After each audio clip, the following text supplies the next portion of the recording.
그래서 오늘 금요일인데 뭐 하셨나요? 병원에서? 수술했죠. 수술. 오늘도 별 탈 없으셨나요? 네. 아니 최근에 갑자기 댓글에 미친 듯이 달리는 댓글 보셨나요? 그 농구 네. NBA. 우선은 바로 영상을 한번 보시면서 이동훈 박사의 뼈 있는 이야기.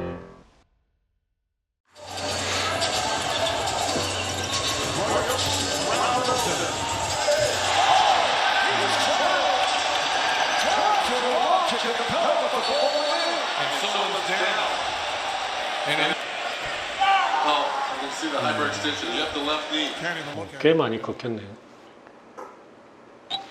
각도기 좀 가져올까?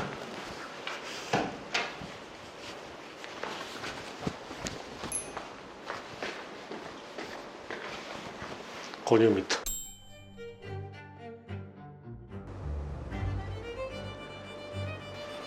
와, 엄청 꺾였네. 거의 40도가 꺾였는데. 코트에 쓰러진 미국 프로농구 밀워키 벅스의 최악의 상황을 면했다. 무릎은 괜찮고 인대도 문제없다라고 보도했다.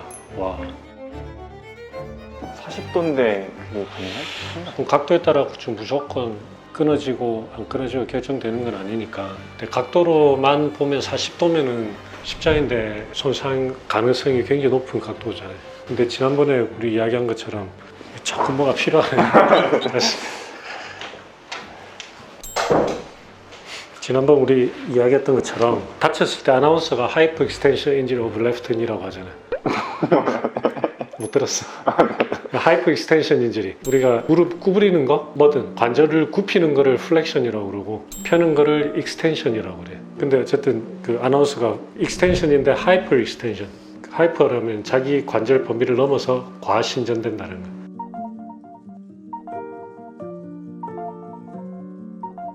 우리 예전에 그 리뷰했던 것처럼 하이퍼 익스텐션 인저리가 오면 십자인대가 여기 이 전방 십자인대거든요. 전방 십자인대가 지붕 밑쪽으로 딱 들어가는데 대퇴골에 여기가 이렇게 되기 때문에 이 지붕이 얘를 밀어버리지. 그러면서 전방 십자인대가 끊어지는 거예요. 근데 똑같은 각도로 이렇게 과신전이 됐다고 가정을 했을 때도 사람마다 조건들이 다를 거 아니에요. 이게 굉장히 좁은 사람도 있을 테고 여기가 되게 넓은 사람도 있겠죠. 높고. 그러면 상대적으로 여기 공간이 많은 사람은 똑같이 이렇게 돼도 안 끊어질 수가 있는데 여기가 되게 좁고 지붕이 낮은 사람은 이렇게 됐을 때 끊어지겠죠. 그래서 사람마다는 다를 수가 있어요. 요거는 지금 이야기한 건 하나의 여러 가지 팩터 중에 하나의 팩터가 될 수가 있는. 그리고 이제 또 하나의 가능성은 아데코쿤보 선수가 원래 반장슬이 좀 있었을 수도 있죠. 그래서 원래 이 정도 꺾이는 건 아무것도 아닌 본인의 원래 운동 범위에 속하는. 근데 이제 내려가면서 그거보다 조금 더 꺾이면서 본인이 이제 깜짝 놀라는 정도였어요. 그래서 실질적인 타격은 별로 안 받는 그런 상황도 하나의 가능성이지 않을까. 근데 지금 농구 이 선수 보면 이 선수도 점프했다가 이분은 이제 착지할 때, 그지? 착지할 때 뒤로 확 밀렸잖아요. 일단 떨어지면 그 충격을 그대로 고스란히 우리 몸이 받잖아요. 그라운드 리액션 포스라고 그러거든. 그라운드 뭐요? 그라운드 리액션 포스. 그걸 우리가 충격을 흡수를 해야 되잖아요. 흡수를 해야지 몸이 안 다치거든. 무릎을 이해하지 못했습니다. 깜짝이야. 다시 말씀해 주시겠어요? 늘 이러네요. 그래서 이렇게 이제 위에서 했다가 쭉 떨어질 때 이렇게 되잖아요. 그러니까 우리가 이 동작 관절의 어떤 방향을 설명을 할 때 항상 그 해부학적으로 중립 자세가 있어요. 해부학적인 중립 자세는 요거예요. 요게 해부학적 중립 자세예요. 근데 발목은 이게 중립 자세거든. 위로 10도 올라왔다. 그러면 이거는 한글말 기억이 안 나. 어쨌든 도지플렉션, 몸 위쪽으로 도지플렉션 10도가 되는 거예요. 그리고 여기 직각에서 밑으로 이는 촉조 굴곡, 플란타 플렉션, 아래로 10도 이런 식으로 표현을 하거든. 그러면 어쨌든 간에 우리가 족조 굴곡된 상태로 이렇게 떨어지죠. 이렇게 발목 이것도 싹 풀리고 무릎은 더 구부러지고 힙도 더 구부러지고 하면서 땅에서 올라오는 충격을 몸이 흡수를 해서 손상을 막는 거거든.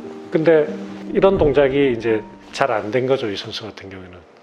기사에도 불행 중 다행히 이제 인대는 안 다쳤다. 근데 이제 저 선수한테 그 트라우마는 남을 거예요. 착지할 때 불안감 같은 거. 근데 일단 제 생각에는 가능성은 워낙에 조금 이게 있지 않을까. 반장술. 그치, 반장슬. 또는 우리 조직에 보통 이제 제너럴라이즈드 락스티라고 하거든. 그러니까 온몸의 조직들이 좀 과도하게 유연한 거예요. 제너럴라이즈드 락스티가 있는 사람들은 이런 거 있잖아요. 손 이렇게 하면 여기 붓고, 손가락 이렇게 하면 손가락이 이렇게 휘어지고, 어깨도 이렇게 하면 쑥쑥 내려 빠지고 그런 거거든. 나도 되지. 그래서 그럴 가능성이 저는 있다고 봐요. 근데 저거를 사실 예방을 하려면 뭐 여러 가지 방법이 있긴 한데, 일단은 근육의 힘이 떨어질 때 이 밥을 착지를 할 때 이게 무릎을 이렇게 하잖아. 그러면 어떻게 돼? 대퇴사두근은 이렇게 늘어나죠. 길이가 늘어나지만 힘을 계속 주고 있지. 이 햄스트링은 구부리면서 힘이 들어가 있죠.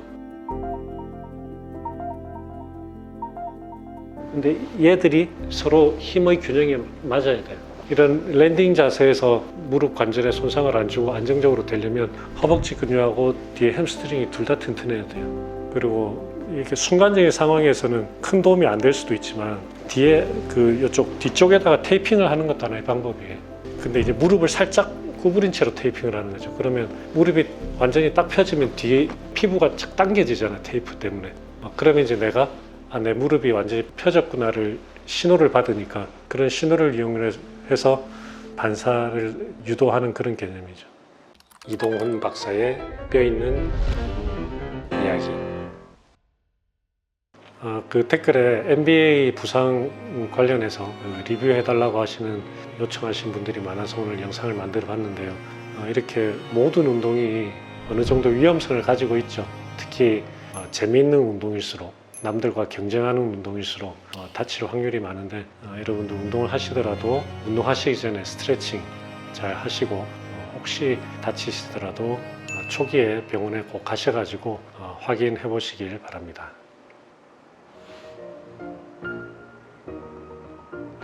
근데 하키 브이로그가 3만 정도가 나왔어요, 조회수가.